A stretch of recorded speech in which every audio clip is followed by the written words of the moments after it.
어디 야리는 사이다 아니지나.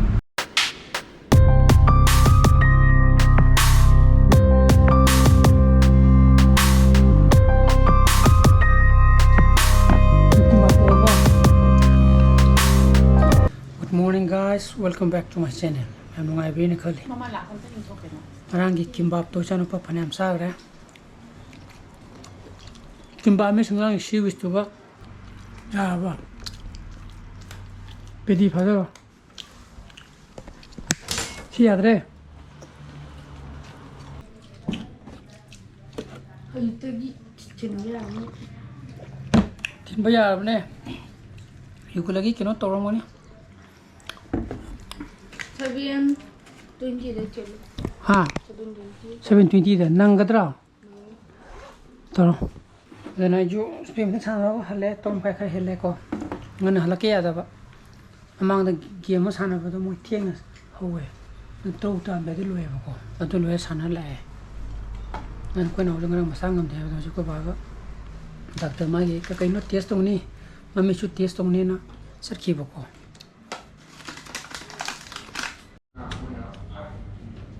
Wow, oh mana mana.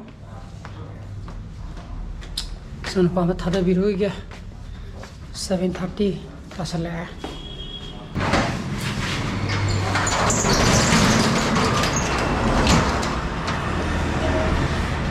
Ini kong gera.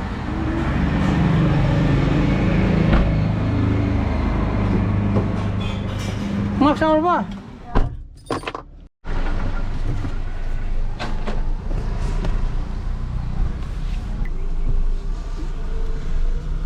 Itere me kai kitang helap sai de yong pujin di timing sab sa lai tare ko yam ju ro sui de ba lambi si ki sang po de ju mo yi regular gi ju ko sti ge kala thing de gi ba kan da ko jam ya me to o ye ba ko shi de ju adam ras we ni lambi de ju ras we bai tare regular for ga lak ni ko regular school ni ko ai nai sa de mo elef mang de ju mo ras we re ba ko 7:30 de cry hai 7:45 ka ta gra di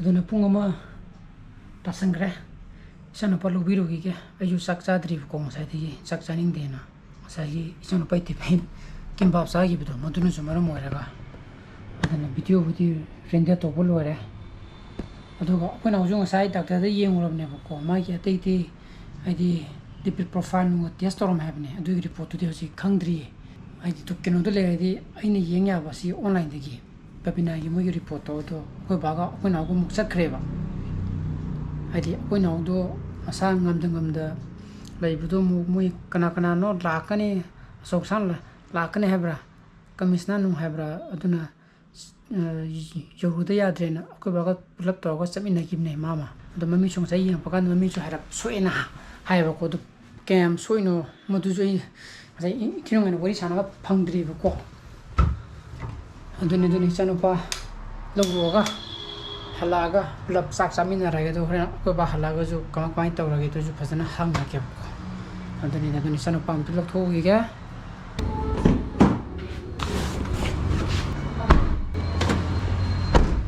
chanu pa lo wi ra halaya sak sa kho ga wings kam khong le le ba ko sa hawa yi thong me de abunga dress phasana hong do ta bra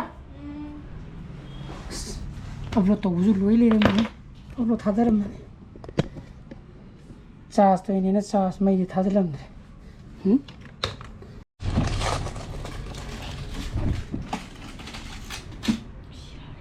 yara ba sinama khong dan hawai thong e kangtak adana sak sa tho ke pung ani ta gre yin lo ko da che hawai ma ta sa ji bung kan de sa thong am ni na ung cha sa lo ko Yam muk tiang kara.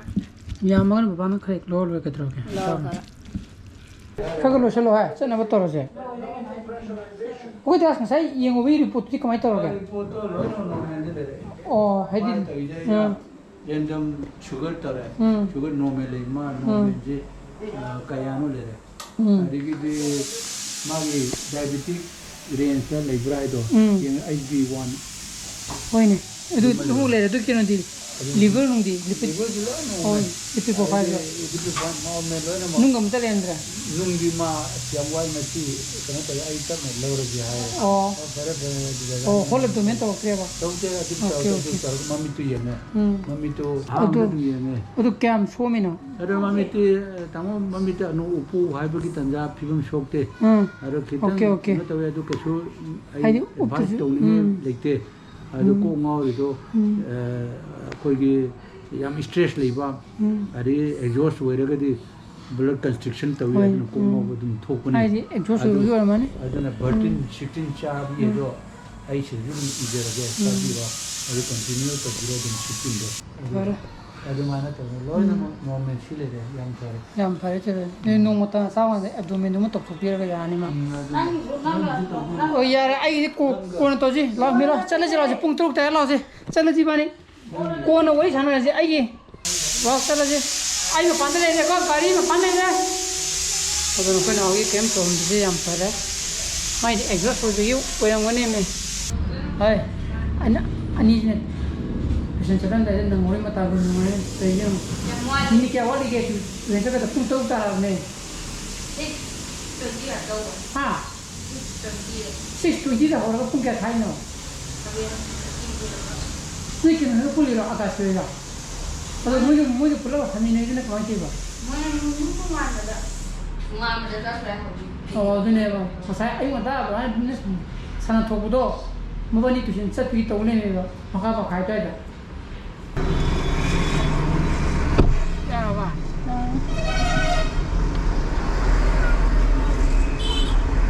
adan pung taruk tare ko magi maya amte yimbiru ge ha mana week ni tu da place 32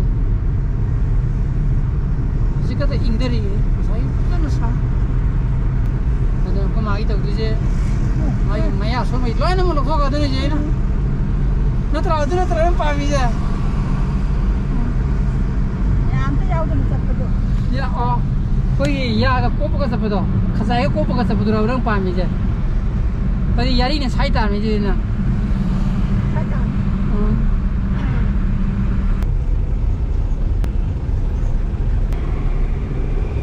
oh kari khaman nei kar ni ni puri han di ma ola la yo re imane ba ju sang gre ma ju sab sare la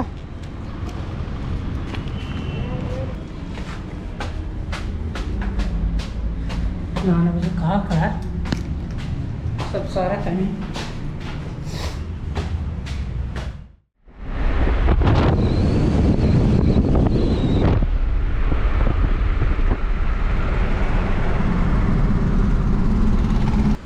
yum da yo re mai he yum la ko da mai mut lei le me ado ko ma gi du ju diabetic thare thara kan da 5 years te kan to ina sat la jen hai re ba ko na thang ju mo do ina tara ne ani si ki no gi panji chadra ba digi ha sawi dra